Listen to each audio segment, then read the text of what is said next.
नमस्ते बच्चों, स्वागत है आपका सरदार वल्लभ भाई Patel English medium school Yawal की ऑनलाइन क्लासेस में। मैं हूं आपकी हिंदी टीचर तृप्ति पंकज पवार और आज हम पढ़ेंगे कक्षा छठी विषय हिंदी सुलभ भारती की इकाई 2 की 9वीं कविता, जिसका नाम है वह देश कौन सा है।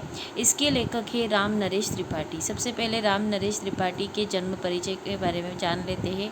इनका जन्म 4 मार्च 1889 को हुआ और इनकी मृत्यु 16 जनवरी 1962 में हुई। इनकी रचना ऐसी है: मिलन, स्वप्न, पथिक, मानसी आदि कृतियों के अतिरिक्त आपने बालोपयोगी साहित्य भी लिखा है। बाल उपयोगी का अर्थ होता है कि बच्चों को पसंद आने वाली और बच्चों को एक सीख देने वाली साहित्य भी उन्होंने लिखा है। इनका परिचय ऐसा है: आप राष्ट्रीय सांस्कृतिक काव्य धारा के प्रमुख कवि है। प्रस्तुत कविता में भारत की महिमा और उसकी सुंदरता को बताया है, अर्थात ये हमारे देश से संबंधित कविता है जो देश की प्रकृति का सौंदर्य को दर्शा रही है। तो हम शुरुआत करते हैं। मनमोहिनी प्रकृति की जो गोद में बसा है, सुख स्वर्ग सा जहाँ है वह देश कौन सा है। जिसके चरण निरंतर रत्नेश धो रहा है, जिसका मुकुट हिमालय वो देश कौन सा है। तो यह कवि कह रहे हैं कि जो मनमोहिनी प्रकृति अर्थात मन को भाने वाली ऐसी प्रकृति के जो गोद में बसा है, जिसका सुख स्वर्ग जैसा लगता है, वह देश कौन सा है। तो वह देश भारत है। जिसके चरण निरंतर कौन धो रहा है? रत्नेश। रत्नेश अर्थात समुद्र। समुद्र धो रहा है। और जिसके मुकुट कौन है? हिमालय पर्वत। तो वह देश कौन सा है? वह देश भारत है। नदियाँ जहाँ सुधा की धारा बहा रही है, सींचा हुआ सलोना वह देश कौन सा है। जिसके बड़े रसीले फल कंद नाज मेवे, सब अंग में सजे है वह देश कौन सा है।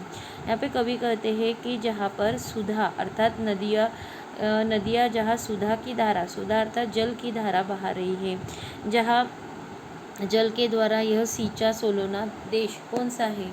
जिसके यहाँ पर रसीले फल आते हैं, अलग अलग प्रकार के कंद फल लगते हैं, नाज है, मेवे है, मसाले है ना। ऐसा अंग से सजा हुआ देश कौन सा है। जिसमें सुगंध वाले सुंदर प्रसून प्यारे, दिन रात हंस रहे हैं वह देश कौन सा है। तो यहाँ पर कवि कहते हैं कि जिसमें सुगंध वाले अर्थात सुगंध देने वाले ऐसे सुंदर प्रसून अर्थात फूल दिन रात जो हंस रहे, दिन रात जो खिल रहे हैं, तो वो देश कौन सा है। आगे कवि कहते हैं, मैदान गिरी वनों में हरियाली लहरती, आनंदमय जहाँ है वह देश कौन सा है। जिसके अनंत धन से धरती भरी पड़ी है, संसार का शिरोमणि वह देश कौन सा है। तो यहाँ पर कवि कहते हैं कि जहाँ पर मैदान है, पर्वत है, वन है और अलग वनों में हरियाली हमेशा लहराती रहती है, हमेशा हरियाली होती है, तो ऐसा आनंद देने वाला देश कौन सा है।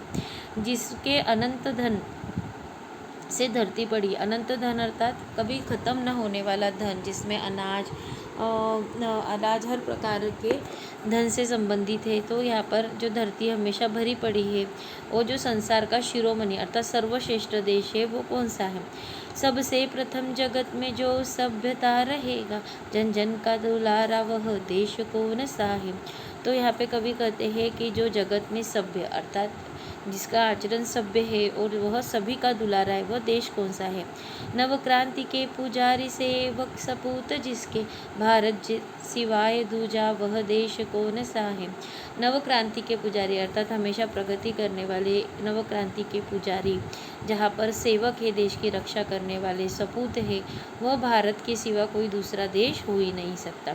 इसी प्रकार भारत की सुंदरता को दर्शाते हुए राम नरेश त्रिपाठी जी ने ये कविता लिखी है। तो इसी के साथ में आपकी ये कविता समाप्त होती है। आपको इसके शब्दार्थ और कविता को नोटबुक में लिखना है। धन्यवाद।